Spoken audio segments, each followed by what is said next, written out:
Hello, this is Greg Allison with Green Greg's coming to you on the 14th of September 2020. And we're going to be talking about these strange fires in the West Coast. As you know, there's fires burning in something like 14 states. They're principally in Washington, Oregon, and California, with quite a few in Colorado and Utah and other western states too. These fires have already burnt over 3.2 million acres in California alone. So right now we have over 35 people dead, dozens missing, and we've got a case where there's 40,000 people evacuated and up to 500,000 people in the so-called evacuation zones. This is serious. What's happening? What's going on? We know some of these are caused by nature, but there's a lot of question about some of these fires. What's going on? We're going to get into that. Also, Oregon is saying they're preparing for a mass casualty incident. Now they're expecting a lot more losses. And as the crews get in and really dig through these areas, they expect to find many more casualties than what they've counted so far. Like I said, dozens are missing. In some places, they've been fortunate to find, identified some of these people that have been missing, but they're still, it's a mess across the entire West right now. So we're going to get into that. And we're going to talk about, I've got an interesting video to show you. Really suspicious video. What is it? Where's it come from? And some other stories about odd things happening out there. So we're going to get into that. But guys, what I tell you all the time on this channel, my proposition is to help you survive, thrive, and stay out of the hive. And in order to accomplish that, you have to keep your eyes wide open and the head on a swivel. And that's what this video is all about. It's about that part, about what's happening, what's going on in our society. Some of these causes are natural, and some seem to have people involved in them. So we'll talk about that. And I will bring you other videos, wild edibles, how to grow your garden, these kind of things that help you survive, and other advice for surviving. I will be bringing you these things. I'll be telling you what some of the risks are to power grid, things going on internationally. They're all part of why you need to keep your eyes wide open, head on the swivel, because it's coming at us. And it's coming from so many directions. It's crazy. This year has been nuts. And right now, it's not getting any better, especially in the West. You can say it has hit the fan in the West. And, nationwide, we had the bug that went around, and now we got this. So, and this may even have repercussions for the bug going around. We're going to get into all that. And we're going to talk about the health. We're going to talk about the health aspects of this. What does this mean for your health, and what should you do? That's how we're going to finish this video up. But in the meantime, if you've not subscribed to my channel, subscribe. Bang the notification bell and click all. By so doing, you'll get notifications of future videos on topics like this and so many other things I covered. Check my channel out. I cover a wide range of topics, which is what they say don't do on YouTube. But I really think that you, my listener, deserves to know all these different things. How to purify and clean water, sanitize water, I should say. Two different things. Hey, Dave, I just listen. That's two different things. So I'll show you how to do it. I'll show you how to do it from plastic bottles, how to do it from, I talk about all the different filters out there.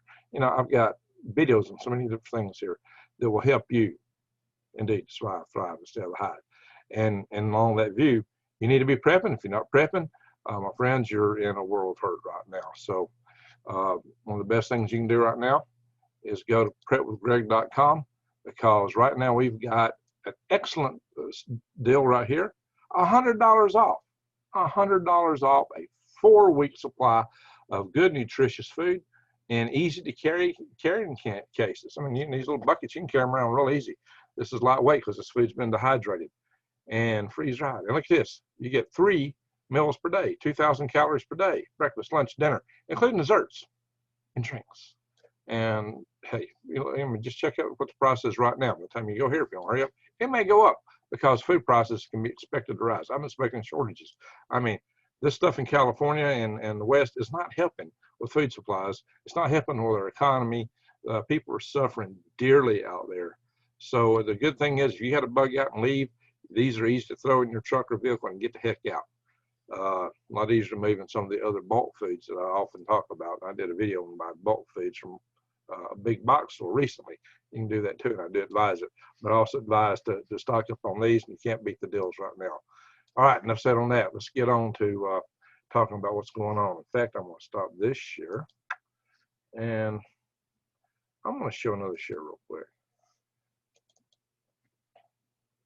Hang on. just going to look at this. Looks like Mars in San Francisco and Portland, Oregon, and places out west. Looks like Mars. It's dusty. Some places you can't hardly see in front of your face. There are firefighters fighting this diligently. Here are firefighters starting a backfire. You fight fire with fire. And here's something else. I'm going to show this video. And some people, this was posted on Facebook as if it was a video on somebody starting fires. Were they starting the fires to be a backfire? I don't know. This is coming from a helicopter. And you can see this flame shooting down and the sparks coming out. And you can see in the video, it's igniting trees. But it is by a roadway. I hope this is a backfire. That's what I'm thinking. But there's really no explanation for it. It was posted as if it was somebody starting a fire. So, hey, we'll talk about that and we'll look at the video shortly. Let me stop this here. Bam. I just wanted you to see what we're talking about here in air quality. And, you know, there's tens of thousands of people out there in the West fighting these fires. They're brave first responders. Their health is going to be at grave risk just from all the smoke inhalation. Is everybody in the West. So the health part is the last part we're going to get to. So let's just kind of talk about this. So we know that, like I said, there's over 35 dead, 20 in California. And these fires in just California alone make 5 out of 10 of the biggest fires in the state's history. So that means of the last 10 biggest, this is the first 5, the worst of the 10. Worst. Like I said, in just California alone, 3.2 million acres on fire, 4,000 structures burned. In California, the economic loss is estimated to be somewhere around $13 billion. That's property damage. You know, you're going to have other economic impacts too. We'll get into that in a minute. So, you know, hey, in Butte County, California, right now, they're looking for 19 people. LA's had the worst smog in 26 years. Here's what's more to keep in mind here: power. People are losing power. That's what's happening. Power lines are power poles are burned. Power lines fall. They're burned. Substations are getting wiped out. So there's a lot of power outages. So it's not just people suffering from the fire and the smoke. The smoke is horrible and it's pervasive. It's all get out everywhere. We'll talk about that. That's at the end. But there's a lot of power outages. People are losing their food. You know, how do you pump gas and even get out? You know, if you got a long ways to go if all the gas stations are gone. Yeah, it may be time to get out of where you're at, because when these fires come, they come fast, and that's why they're catching some people unaware. You can't move quick enough. These fires are quick. What's happening? The area's dry. The humidity is down. The winds are blowing from the dry intercontinental United States out to the West Coast, blowing all this stuff out, and that's fanning the flames. It's making for a terrible situation. I think they got a little reprieve in Oregon, but it's not a lot. They have just enough to go in and assess some of the damages. So what you need to know is that, you know, there's a lot of reasons why we're seeing a lot more of this damage than what we used to, though. A lot of it's because people have moved into the forest more than what there used to be, quite a bit more. And, you know, that's one of the things that's really added to this situation. We have encroached into the forest and done things because, you know, hey, that's where people love to live. I can totally understand that. But you can also expect the cities are going to recover a lot faster than the rural areas. Some of these rural areas, look, where I live out here, we had tornadoes in 2011, and I can show you today, you know, 9 years later, slabs after slab after slab where no one ever rebuilt a house. And some of the houses have just been rebuilt. And, you know, some of these places, if you were in that home and the tornado, and if E5 tornado hit it and all that stuff, just a concrete slab, you didn't make it. You just didn't make it. That's all there is to it. So these are things you've got to think about. These are real risks. You know, here's what we got to talk about. And these fires, there's been stories now of people going around with Molotov cocktails. And in fact, it was reported that one guy got arrested twice in the same day. It's like catch and release. You catch somebody committing arson and you arrest them, and they're back out and doing it again. That made Fox News. They took it down. You know, a lot of stuff's getting taken down. I saw where there was that article. A woman claimed her husband was out fighting fires and then went to the house and he caught some people trying to set a hay bale right across from their driveway on fire. If he hadn't caught it, their house might have burnt down. That video was taken down by Facebook. So, you know, what's the difference in having a Molotov cocktail and starting a fire and shooting into a crowd? It's maybe a little bit different. It's not direct, but the end results can be similar. If you're one of these people that's tempted to run out with a Molotov cocktail, blood's on your hands. Maybe you probably don't care, but that's the problem. That's why, you know, that's got to be stopped. So, what they found in Snohomish County, I hope I said that right, Snohomish County, Washington State, is somebody had cut into power line poles with a chainsaw. Apparently one of them fell. But what it looked like they were trying to do is cut into them just enough that a breeze would just take them down when they left. And these are right next to a little substation. But it was, and apparently they've done this in some other area too. This kind of thing hasn't been seen before. But on one side is this little nature walk, and on the other side's I-5. Well, this was 12,000 volt lines. You don't even have to touch them to get electrocuted. You know, the arcs can jump on it, can jump. They can arc and spark 12,000 volts. So it can get you. You don't even want to get close to these lines when they're live. And it can further spark fires. It takes out power, puts lives at risk, and can further spark fires. So, you know, the fact that people are doing stuff like this is atrocious, and that happened. So, you know, I really hope that people that have this in their hearts can take it, you know, come out of this. But this whole idea, so I saw another post that somebody told me where their friends had told them that they talked to a sheriff, and the sheriff said, "Hey, we're catching people these Molotov cocktails, but we have to return them loose because of the you know, CV bug stuff." They said, "Hey, we can't hold them." Wow, I think if somebody takes it upon themselves to run out and start arson, they shouldn't have to worry about being incarcerated and maybe catching a bug. I would say tough noogies. And some of these laws need to be revised. You know, there needs to be special cases. You know, this is a violent crime. Arson is a crime of violence. I don't care what your reason for doing it is. Once more, I've said before, two wrongs don't make a right. A lot of people are just pyromaniacs. They just like fire. Somebody cut into a high voltage power line, cut in the power pole. That's nuts. And, you know, they ran something. I'm surprised they didn't get caught. Chainsaws aren't exactly quiet. So people, if you hear something suspicious like a chainsaw running, whether you think you'd see a chainsaw, you might check the power poles. All right, so we're going to talk about smoke. What smoke do to you? Well, first, it's going to come in your nose and your mouth, and it's going to dry your mucous membranes out.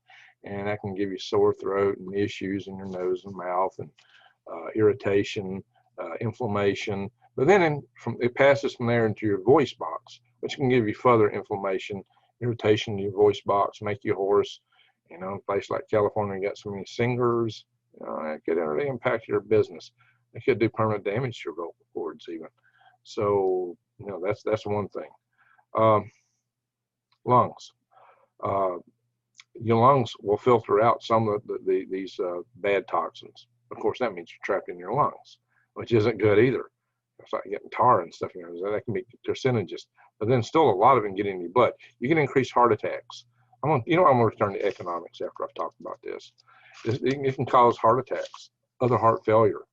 So you have severe symptoms coming out of these things for what can happen to you. And so it's nothing at all trivial. The ones most at risk are children under 18, people over 65, people with chronic health issues such as diabetes.